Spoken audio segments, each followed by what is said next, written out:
بسم اللہ الرحمن الرحیم نحمدہ ونصلی علی رسول الکریم۔ بقرعید سے پہلے ہم نے صحابہ کے واقعات میں سے حضرت عبداللہ بن مسعود رضی اللہ تعالی عنہ کا واقعہ، ان کی زندگی کے حالات شروع کیے تھے۔ یاد ہیں آپ کو؟ کچھ باتیں یاد ہیں؟ ان کے ایمان لانے کا واقعہ، ایمان لانے سے پہلے وہ کیا کام کیا کرتے تھے؟ ہاں بتائیے۔ بکریاں چراتے تھے نا، بکریوں کو جنگل میں لے جاتے تھے۔ ان کی سچائی اور دیانتداری کا واقعہ یاد ہے؟ ان کی سچائی اور دیانتداری، امانت داری نا، کسی کی چیز کو بغیر اجازت کے استعمال نہ کرنا، یاد ہے؟ تو ایمان لانے کا واقعہ بھی بیان ہو گیا تھا۔ ایمان لانے سے پہلے وہ جنگل میں کس طرح کی زندگی گزار رہے تھے اور کتنی ان کے اندر شروع سے دیانتداری تھی، سچائی تھی، وہ باتیں بھی آپ کے سامنے آ گئی تھی۔ ایمان لانے کے بعد میں نے آپ کو یہ بتایا تھا کہ جب انہوں نے حضور اکرم صلی اللہ علیہ وسلم کے پاس آ کر اسلام قبول کر لیا تو ان کی زندگی کا سب سے بہترین کام کیا تھا؟ بتاؤ، یاد ہے؟ سنتے نہیں؟ میں نے آپ کو بتایا تھا کہ حضرت عبداللہ بن مسعود حضور اکرم صلی اللہ علیہ وسلم کے ساتھ مستقل رہا کرتے تھے، مسلسل آپ کے ساتھ رہا کرتے تھے، آپ سے الگ نہیں ہوا کرتے تھے۔ یہ بات میں نے بتائی تھی نا، مسلسل آپ کے ساتھ رہا کرتے تھے۔ اب ان کے کس طرح کے حالات، کس طرح کی زندگی گزری ہے، اس سے متعلق کچھ 2-3 واقعات ہیں، وہ انشاءاللہ میں آپ کو سناؤں گا۔ کچھ آج کے درس میں، کچھ انشاءاللہ آئندہ سنائیں گے۔ ایک موقع پر جناب نبی کریم صلی اللہ علیہ وسلم، رات کا وقت تھا، آپ تشریف فرما تھے اور آپ کے ساتھ حضرت ابوبکر صدیق رضی اللہ تعالیٰ عنہ بھی تھے اور حضرت عمر بھی تھے۔ حضور اکرم صلی اللہ علیہ وسلم ایک جگہ رات کے وقت تشریف فرما تھے اور آپ کے ساتھ حضرت ابوبکر صدیق بھی تھے اور حضرت عمر بھی تھے۔ حضرت عمر فرماتے ہیں کہ اچانک سے حضور اکرم صلی اللہ علیہ وسلم اچانک سے اٹھے ہمارے درمیان میں سے اور مسجد نبوی میں اندر تشریف لے گئے، مسجد کے اندر چلے گئے۔ آپ صلی اللہ علیہ وسلم کے گھر کے ساتھ، آپ کے حجرے کے ساتھ جو مسجد ہے، اس مسجد کا نام کیا تھا؟ مسجد نبوی۔ مدینہ جب ہم جاتے ہیں تو مدینہ کی جو مسجد ہے، اس مسجد کا نام مسجد نبوی ہے۔ کیا نام ہے اس کا؟ اور مکہ میں جو مسجد ہے، اس کا نام مسجد حرام ہے۔ کیا نام ہے؟ سمجھ میں آ رہی میری بات؟ مدینہ میں حضور اکرم صلی اللہ علیہ وسلم کا روضہ مبارک بھی مدینہ میں ہے۔ آپ صلی اللہ علیہ وسلم مدینہ میں رہا کرتے تھے۔ شروع میں آپ مکہ میں تھے، پھر بعد میں مدینہ میں رہے، اور مکہ میں بیت اللہ شریف ہے جہاں پہ لوگ اللہ تعالیٰ کے گھر کا طواف کرتے ہیں۔ تو رات کو اچانک حضور اکرم صلی اللہ علیہ وسلم حضرت ابوبکر صدیق اور حضرت عمر سے باتیں کر رہے تھے کہ اچانک وہاں سے اٹھے اور مسجد کی طرف چلے گئے۔ جب مسجد میں اندر گئے تو دیکھا کہ حضور اکرم صلی اللہ علیہ وسلم نے کہ ایک صحابی ہیں جو تلاوت کر رہے ہیں اور بڑی پیاری تلاوت کر رہے ہیں، نماز پڑھ رہے ہیں، نماز میں تلاوت کر رہے ہیں۔ رات کا وقت ہے، تہجد کا وقت ہے، دعاؤں کا وقت ہے، نمازوں کا وقت ہے۔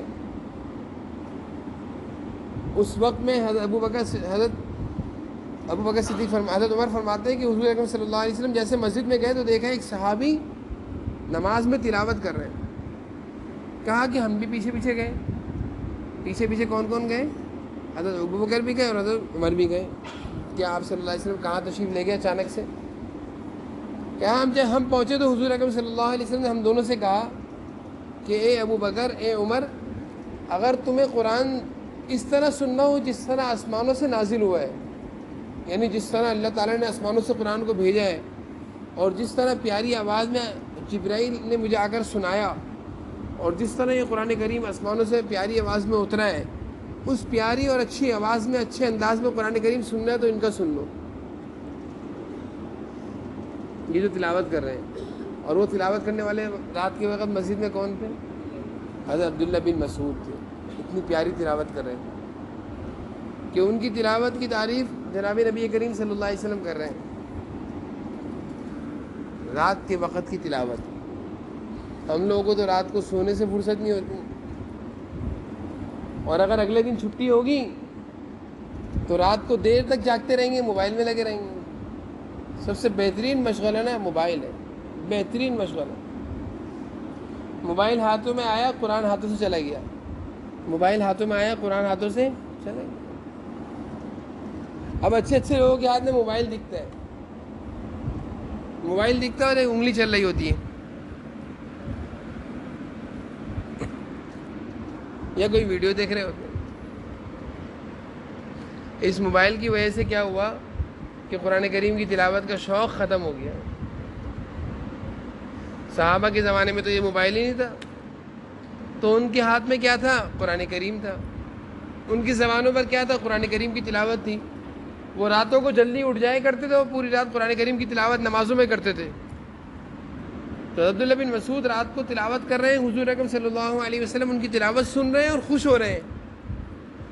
آپ اچھی تلاوت کریں اور آپ کے بابا پیچھے کھڑے ہو کے سنیں، خوش ہو کے کتنا پیارا پڑھ رہا ہے. یا آپ اچھی تلاوت کریں اور بڑے خاصے کے بعد جائزے کے لیے جائیں اور بڑے خاصے آپ کا سن کر خوش ہو جائیں کہ ماشاءاللہ کتنا اچھا پڑھ رہے ہیں. یا آپ اچھی تلاوت کریں اور آپ کے قاری صاحب آپ کے منزل سنیں اور بولے ماشاءاللہ تم نے آج منزل بہت اچھی سنائی، خوشی ہوگی نا. جس طرح آپ منزل کچی سنائے تو کچا سنانے پر غصہ آتا ہے، اسی طرح جب اچھا سنائیں گے خوشی ہوگی. تو حضور اکرم صلی اللہ علیہ وسلم نے جب عبداللہ بن مسعود کا قرآن کریم سنا، پڑھنا دیکھا، اتنا پیارا انداز، تو خوش ہو گئے اور فرمایا کہ اے ابو بکر، اے عمر، جس کو یہ سننا ہو کہ قرآن کیسے آسمانوں سے اترا ہے، کیسی آواز میں اترا ہے، کتنا پیاری تلاوت، تو عبداللہ بن مسعود کی تلاوت سن لو.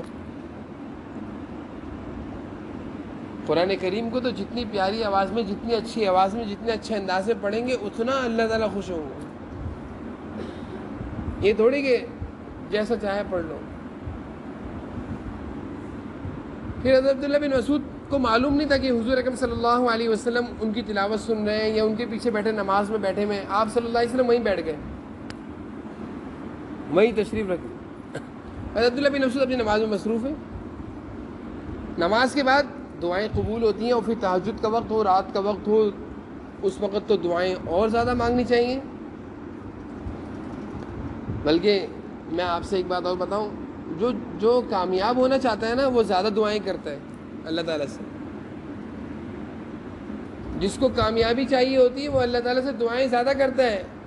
اور جو صرف محنت کرتا رہتا ہے، محنت کر رہا ہے لیکن کبھی وہ دعائیں نہیں مانگ رہا اللہ تعالیٰ سے، وہ اس کے کامیاب ہونے میں یقین نہیں کہ وہ کامیاب ہو یا نہ ہو. اپنی محنت سے کبھی کوئی کامیاب ہوا ہے؟ بولو. اللہ تعالیٰ کی مدد سے کامیاب ہوتے ہیں. بولو سارے بولیں. اور اللہ تعالیٰ کی مدد مانگنے سے ملتی ہے، بغیر مانگے نہیں ملتی. جب اللہ تعالیٰ سے ہم دعائیں کریں گے، اللہ تعالیٰ سے مدد مانگیں گے، اللہ میں حافظ بننا چاہتا ہوں، میرے لیے حافظ بننا آسان کر دیجئے. میرا سبق کچا ہوتا ہے، اے اللہ میرے لیے سبق یاد کرنا آسان کر دیجئے. اللہ تعالیٰ آسان کر دیں گے. اور میں نے ایک دفعہ پہلے بھی کہا تھا، بلکہ میں نے اس پر بہت زور دیا تھا کہ قرآن کریم کی تلاوت کے ساتھ ساتھ دعائیں قبول ہوتی ہیں. میں نے شروع کی تعلیم میں بتایا تھا، یاد ہے آپ؟ دعائیں مانگا کرو. سبق کچا ہو جائے پریشان نہ ہو، دل میں اللہ تعالیٰ سے کہو اللہ میرا سبق کچا ہو گیا، آپ یاد کرا دیں. لیکن ایک بات اور بتاؤں، اگر آپ سارے غلط کام کرو گے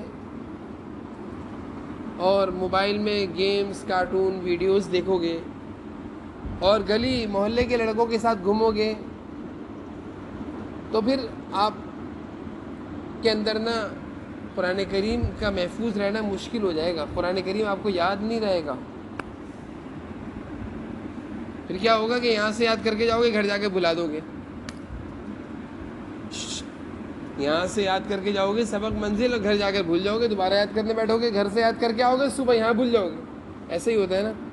بہت سارے بچوں کے والدین کہتے ہیں کہ میں نے تو گھر سے یاد کر کے سبق بھیجا تھا، ان کے قاری صاحب گھر پہ آئے تھے، انہوں نے ان کو سبق یاد کرا کر بھیجا، صبح جب یہاں سناتے کچا ہوتا ہے. اور میں ان سے کہتا ہوں کہ بھائی یہاں سے قاری صاحب نے سبق یاد کرا کر گھر بھیجا تھا، وہ کہتے ہیں گھر میں قاری صاحب نے سنا کچا تھا. یہ کیا ہوا؟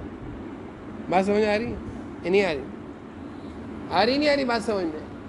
بھائی یہاں پہ تمام بچوں کو کوشش کی جاتی ہے، عصر سے پہلے آپ لوگوں کو سبق یاد کرا دیا جاتا ہے، لیکن گھر میں آپ کے قاری صاحب کہتے ہیں سبق تو یاد ہی نہیں ہے ان کو. تو بھئی آپ یاد کرا دو، وہ آپ کے قاری صاحب گھر میں یاد کراتے ہیں. صبح جب یہاں اگر آپ اپنے قاری صاحب کو سناتے تو یہاں پہ غلطی آتی، تو یہاں کے قاری صاحب کہتے ہیں یہاں پہ یاد نہیں سبق. تو یہ اتنا زیادہ کیوں بھول رہے ہو؟ اتنا زیادہ کیوں بھول رہے ہو؟ اس کی وجہ میں بتاتا ہوں، اس کی وجہ میں بتاتا ہوں، غور سے سنو۔ اس کی وجہ سنو۔ جب انسان اللہ تعالیٰ سے دور ہوتا ہے نا، دور، اللہ تعالیٰ سے جتنا آپ دور ہوگے اتنے پریشان ہوگے، آپ کے کاموں میں برکت نہیں رہے گی، مدد نہیں رہے گی اللہ کی۔ یہی ہوگا کہ صبح آیات کرا بھول گئے، شام میں یہاں سے یاد کر کے گھر گئے بھول گئے۔ سن رہے ہو؟ ٹی وی کی نحوست، ویڈیوز کی نحوست، یہ گندی چیزیں ہیں۔ جیسے کھانے میں کوئی مٹی ڈال دے، کھانا کھانے کے قابل رہے گا؟ آپ کی سالن کی پلیٹ میں اوپر سے مٹی کو چھڑک دیا جائے مسالہ بنا کر، آپ کھائیں گے کھانا؟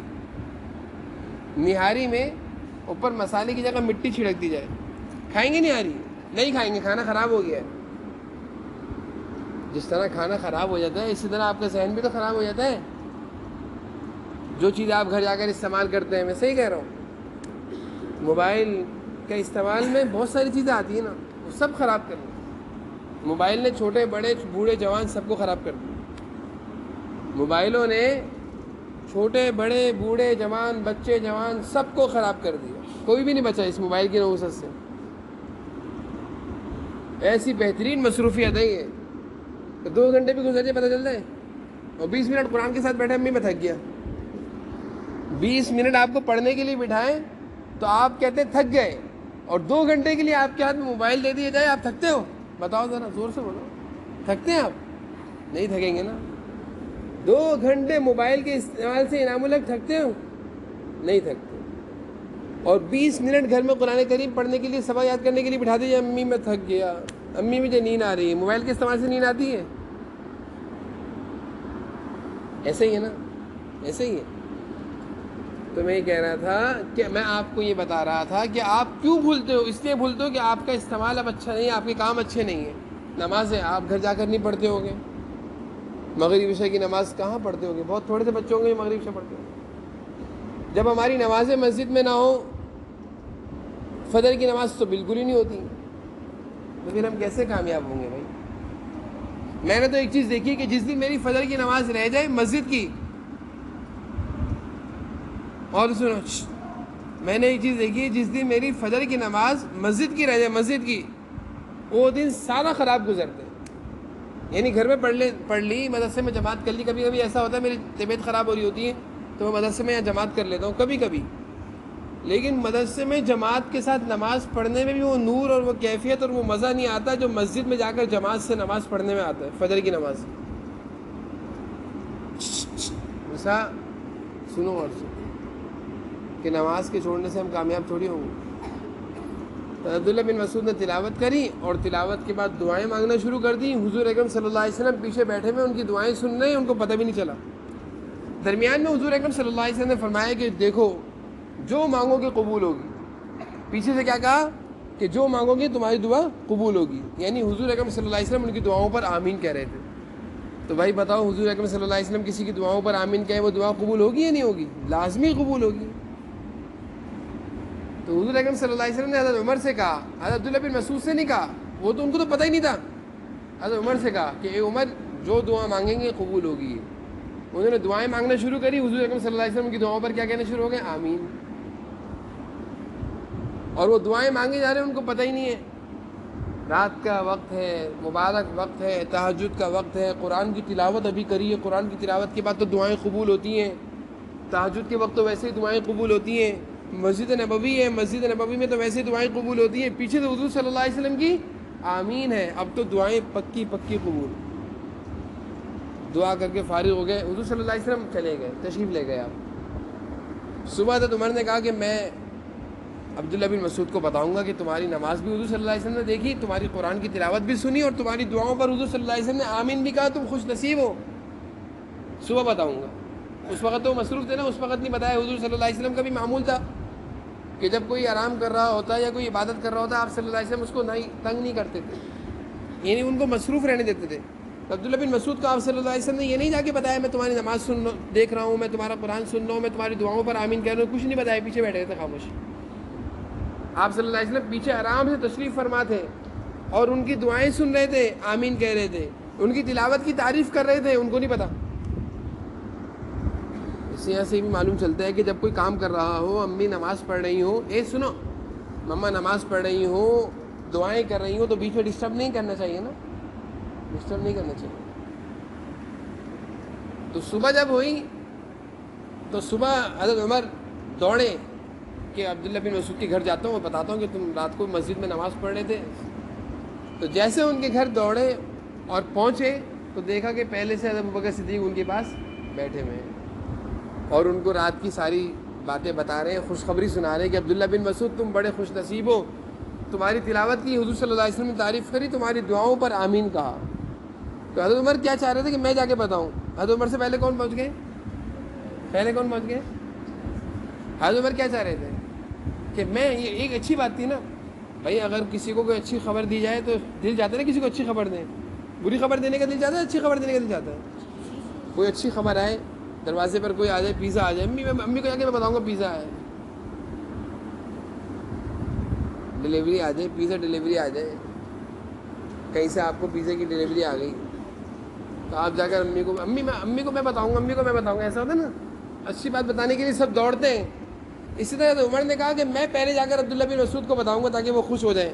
جب پہنچے تو حضرت ابوبکر صدیق پہلے سے بیٹھے ہوئے اور ساری بات بتا دی. حضرت عمر نے کہا کہ اے ابو بکر، میں نے بہت ساری جگہوں پر کوشش کری کہ میں تم سے نیکیوں میں آگے نکل جاؤں، لیکن تم نے مجھے کہیں بھی آگے نکلنے نہیں دیا. یہ ہوتا ہے کہ نیک کاموں میں حضرت عمر نے کئی دفعہ کوشش کری نیکی میں آگے نکلنے کی، لیکن ابو بکر صدیق ہر جگہ نیکی میں حضرت عمر سے بھی آگے رہے. تو صحابہ کا تو یہی مقابلہ تھا نا کہ نیکیوں میں وہ آگے نکلنے کی کوشش کرتے تھے. ان کی کوشش تھی، دیکھو موٹر بھر گئی شاید موٹر. صحابہ کی کوشش ہوتی تھی کہ وہ نیکیوں میں ایک دوسرے سے آگے نکل جائیں. تو صحابہ نے، حضرت عمر نے کوشش کری آگے نکلنے کی، لیکن حضرت ابوبکر صدیق پہلے سے وہاں موجود تھے. تو یہ حضرت عبداللہ بن مسعود رضی اللہ عنہ کی زندگی کے حالات ہیں جو آپ کو سنائے جا رہے ہیں. تو آپ نے ان حالات سے کیا سیکھا؟